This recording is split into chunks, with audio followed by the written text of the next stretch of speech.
ऐशो इशरत के लिए इंसान ही,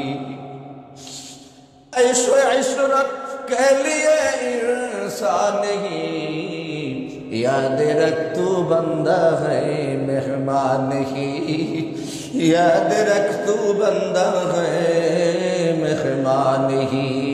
आनंद फुर्तिते গা ভাসাইয়া দেওয়ার জায়গা দুনিয়া না, ইয়াদে রাখতু বান্দা হয়। ও যুবক, তুমি স্মরণে রাখিও, তুমি আল্লাহর গোলাম, আল্লাহ তোমারে গোলাম করে দুনিয়ায় পাঠাইছে মেহমানহি, আল্লাহ তোমারে মেহমান করে পাঠায় নাই। যদি এই দুনিয়ায় তুমি আল্লাহর গোলামি করে আল্লাহকে খুশি করতে পারো, তাহলে মরণ দিয়ে আল্লাহ তাআলা তোমারে মেহমান বানাইয়া তার জান্নাতে নিবে। এবারে তোতা বলে, ও মহাজন, আমার যেমন স্থান খাসার ভিতরে না, আমার জায়গা যেমন বনে জঙ্গল, কোন আদমের জায়গাও আসল জায়গা দুনিয়া না। রাসিলা জান্নাতে, আবার চলে যাবা জান্নাতে, মাঝখানের এই জীবনটাকে চিরস্থায়ী মনে করো না। এই চিরস্থায়ীটা নয়। যেমন আমাকে তোমার খাসায় তুমি আমারে চিরদিন ধরে রাখতে পারলা না, ঠিক তেমনি ভাবে ও মহাজন, এই দুনিয়ার মায়া মহাব্বতে পড়ে তুমি তো পরকাল ভুলে গেছো। অথচ এখানে তোমার চিরস্থায়ী জায়গা না, তোমার চিরস্থায়ী জায়গা হলো জান্নাত। আর ওই জান্নাতে তুমি ফিরে যেতে পারবে যদি তোমার দুনিয়ার আমল আমার মালিকের ইচ্ছায় হয়। কথা বলেন ঠিক কিনা? সুতরাং আমার ভাইরা, যে কথাটা আমি আপনাদেরকে বোঝাতে চাই, আমার শেষ কথা হলো এটা, থাকতে আপনি পারবেন না।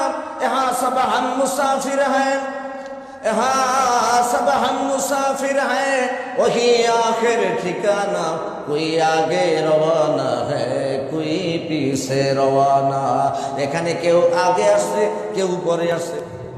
আমার ভাইরা, এই যে আসার সময় একটা সিরিয়াল আছিল না, প্রথম বড়, তারপরে মেজো, তারপরে ছোট, এইভাবে আসার একটা সিরিয়াল আছে, কিন্তু যাবার কোনো সিরিয়াল নাই।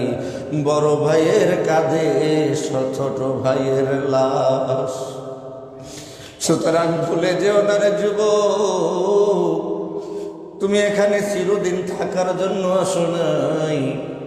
আইশো ইশরাত কে লিয়ে ইনসান হি,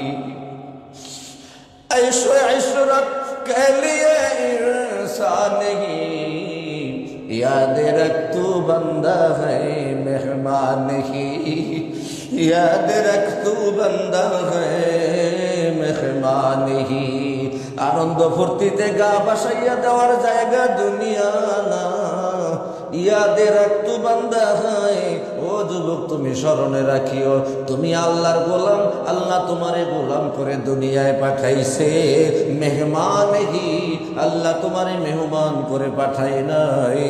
যদি এই দুনিয়ায় তুমি আল্লাহর গোলামি করে আল্লাহকে খুশি করতে পারো, তাহলে মরণ দিয়ে আল্লাহ তাআলা তোমারে মেহমান বানাইয়া তার জান্নাতে নিবে। সুতরাং আমার ভাইরা, যদি আমার এই কথাগুলো আপনারা বুঝে থাকেন, তাহলে দিলের কানটা দিয়ে সর্বশেষ নসিহতটা শোনেন। যদি আপনি এই দুনিয়ায় গোলাম হিসেবে জীবন যাপন করেন, এ ভাই, গোলামের জিন্দেগি কিন্তু বড় দামি জিন্দেগি। দুনিয়ায় যারা গোলামীর জীবন যাপন করে, আল্লাহর কাছে তাদের সম্মানের কোনো শেষ নাই। আল্লাহ বলেন, ইন্না আকরামাকুম ইনদাল্লাহি আতকাকুম। আল্লাহ রাব্বুল আলামিনের কাছে সম্পদওয়ালা প্রিয় নয়, আল্লাহ রাব্বুল আলামিনের কাছে মোটা স্বাস্থ্যওয়ালা লোক প্রিয় নয়। বংশ বলিয়ে বলতো অনেক উপরের লেভেলের, তাও নয় হাওলাদার বংশ, জমিদার বংশ, চৌধুরী বংশ, এগুলো আল্লাহর কাছে কোনো ধরনের দামি জিনিস নয়। আল্লাহ কয়, তোমার পরনে যদি কাপড়টা ময়লা থাকে, কম দামের কাপড় থাকে, তোমার চেহারাটা যদি শুকনা থাকে, তোমার মাথার চুলগুলো যদি উস্কো খুস্কো থাকে, তোমার চেহারার মধ্যে যদি কোনো লাবণ্যতা নাও থাকে, কিন্তু তোমার অন্তরে যদি আমি আল্লাহর ভয় থাকে, তাহলে সকলের চাইতে তুমি আমার কাছে প্রিয়। এখন তুমি যদি আল্লাহর কাছে প্রিয় হতে চাও তাহলে আল্লাহর দেওয়া বিধানগুলো রসুলের তরিকায় পালন করতে হবে।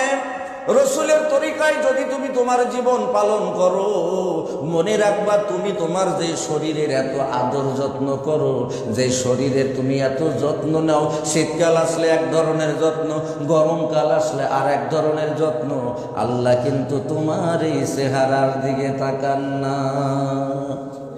ঠিক?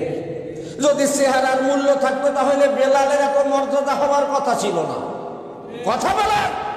হাদিসে আছে ইন্নাল্লাহা লা ইয়ানজুরু ইলা সুওয়ারিকুম ওয়ালা জাসাদিকুম ওয়ালাকিন ইয়ানজুরু ইলা নিয়াতিকুম ওয়া কুলুবিকুম ওয়া ফি রিওয়ায়াতিন ওয়া আমালিকুম।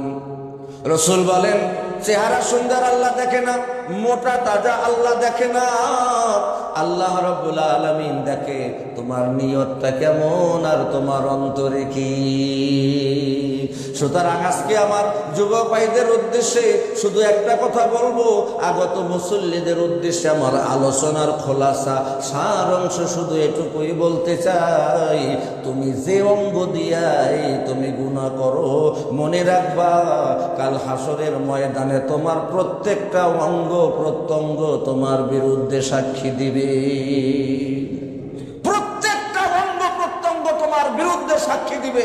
হ্যাঁ, আমিও বলি, আমার রাসূলও বলতেন, তুমি যদি হাত দিয়ে গুনাহ করো তাহলে নিজে একটা হাত বানাইয়া নাও। তুমি যদি চক্ষু দিয়ে যা দেখা যায় না তা দেখতে চাও, নিজে চক্ষু বানাইয়া নাও। তুমি যদি অন্তর দিয়ে খারাপ কিছু চিন্তা করতে চাও তাহলে তুমি আলাদা একটা অন্তর বানিয়ে নাও। কোনো মানুষের পক্ষে তা যেমন সম্ভব নয়, ঠিক তেমনি ভাবে কোনো মানুষের পক্ষে আল্লাহর দেওয়া কোনো অঙ্গ দিয়ে গুনাহ করা উচিত নয়। আল্লাহ তাআলা আমাদের সকলকে বুঝার তৌফিক দান করুন, বলি আমিন। হাজা মা ইলমি ওয়াল ইলমু ইনদাল্লাহ আলাইহি তাওয়াক্কালতু ওয়া ইলাইহি